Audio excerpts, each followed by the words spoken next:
Pernahkah kamu merasa seperti hidup di dunia yang berbeda ketika melihat keluarga temanmu begitu harmonis, sedangkan di rumahmu sendiri terasa seperti medan perang yang tak pernah selesai? Ini adalah tentang rumah yang seharusnya menjadi tempat teraman, tapi malah terasa seperti tempat yang paling melelahkan. Tentang keluarga yang seharusnya mendukung, tapi justru membuatmu merasa seperti berjalan di atas kulit telur setiap hari. Kamu tahu, banyak dari kita tumbuh dengan menganggap kekacauan sebagai hal yang normal. Ketika suara keras, emosi yang meluap-luap, atau bahkan keheningan yang mencekam menjadi soundtrack harian di rumah kita. Kita mulai berpikir bahwa itu adalah cara keluarga seharusnya berfungsi. Sampai suatu hari, kamu akan bertemu dengan keluarga temanmu dan berpikir, tunggu, kenapa keluarga mereka begitu tenang satu sama lain, tidak seperti keluargaku di rumah? Nah, disinilah kita mulai memahami apa yang disebut dengan keluarga disfungsional. Bayangkan keluarga disfungsional itu seperti sistem yang rusak, di mana hal-hal yang seharusnya tidak normal malah diterima sebagai hal yang wajar. Misalnya perlakuan tidak pantas, kekacauan yang konstan, hingga pengabaian kebutuhan emosional anak menjadi bagian dari rutinitas sehari-hari. Inilah yang terjadi ketika kita tumbuh dalam lingkungan yang tidak sehat.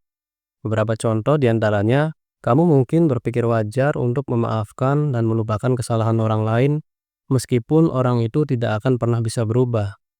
Atau kamu terbiasa menyimpan rahasia keluarga yang sebenarnya membebani, bahkan ketika rahasia itu menyakitkan.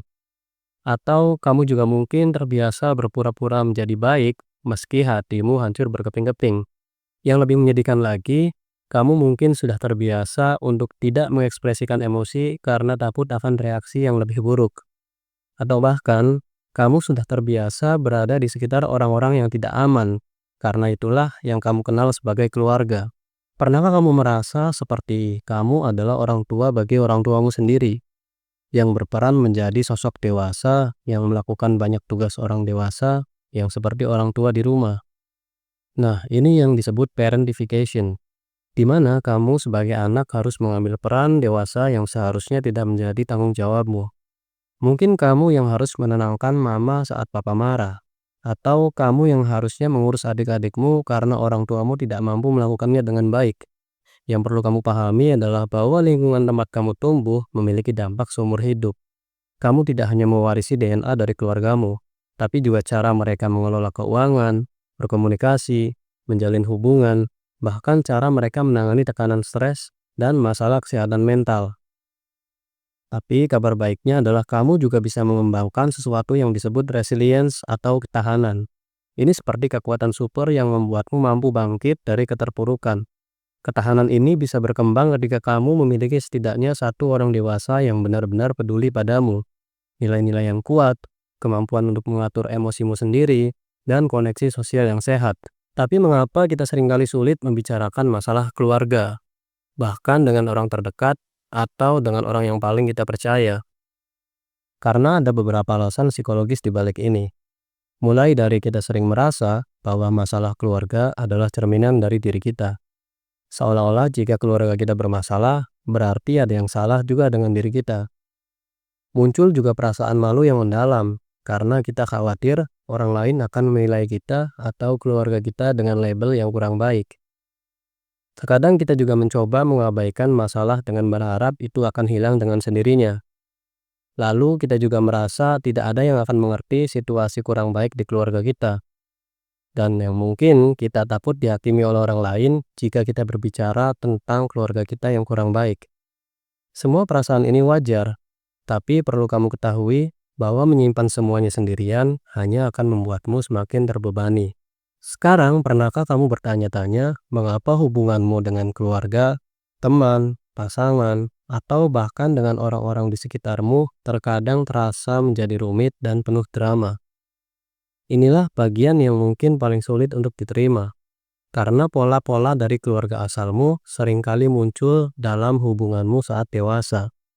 Jika di rumah kamu terbiasa dengan konflik yang tidak pernah selesai, kamu mungkin tanpa sadar menciptakan situasi serupa dalam hubunganmu dengan orang lain atau dalam hubungan romantismu. Mungkin kamu mengalami kecemasan berlebihan dalam hubungan atau merasa seperti penipu yang tidak layak mendapatkan kebahagiaan. Nah, itulah yang disebut sebagai impostor syndrome. Bisa jadi, kamu kesulitan mengkomunikasikan kebutuhanmu karena di rumah kebutuhanmu jarang didengar atau dihargai. Ada juga yang disebut merusak diri sendiri, di mana kamu tanpa sadar merusak hal-hal baik yang akan datang dalam hidupmu karena merasa tidak layak mendapatkannya.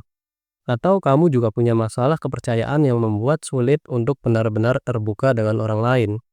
Bahkan masalah komitmen, di mana kamu takut terikat terlalu dalam karena takut akan terluka seperti pengalamanmu di masa lalu bersama keluargamu yang kurang baik.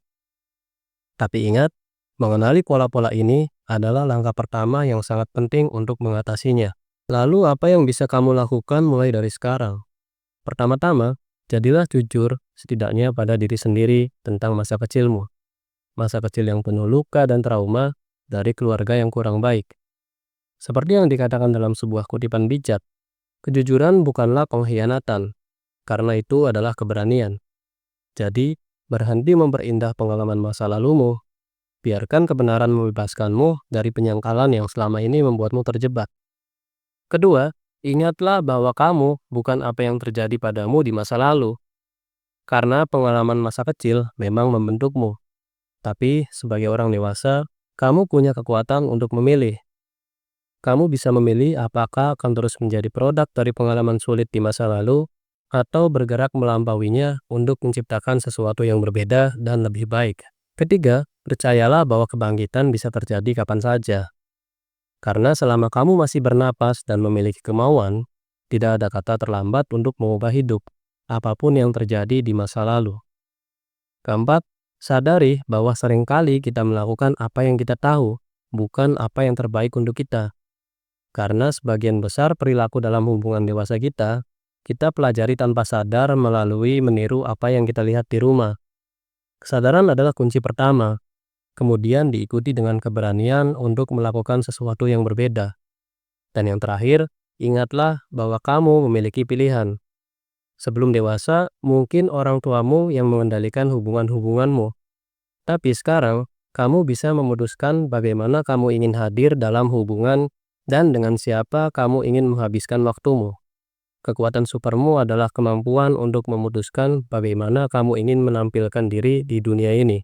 Untuk mengakhiri pembahasan kali ini, aku ingin meluangkan waktu sejenak untuk merefleksikan 3 pertanyaan penting untuk kalian yang menonton video ini. Untuk kalian yang memiliki latar belakang keluarga disfungsional atau orang tua yang kurang baik.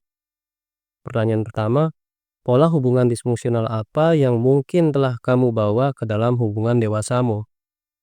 Pertanyaan kedua, pernahkah kamu merasa tidak berdaya dalam kemampuanmu untuk membuat perubahan dalam keluargamu? Dan yang terakhir, pertanyaan ketiga, dengan siapa kamu merasa nyaman berbicara tentang masa kecilmu? Dan mengapa kamu merasa nyaman dengan orang itu? Ingat, kamu tidak sendirian dalam perjalanan ini. Ada jutaan orang lain yang memiliki pengalaman serupa denganmu. Begitu juga saya yang menyampaikan pembahasan ini. Yang terpenting adalah kamu sudah mulai menyadari dan mengakui apa yang terjadi. Itu sudah merupakan langkah besar menuju penyembuhan dan perubahan yang kamu inginkan. Karena kamu layak mendapatkan kebahagiaan, kamu layak mendapatkan cinta yang sehat, dan kamu pasti bisa menciptakan kehidupan yang berbeda dari apa yang kamu alami di masa lalu.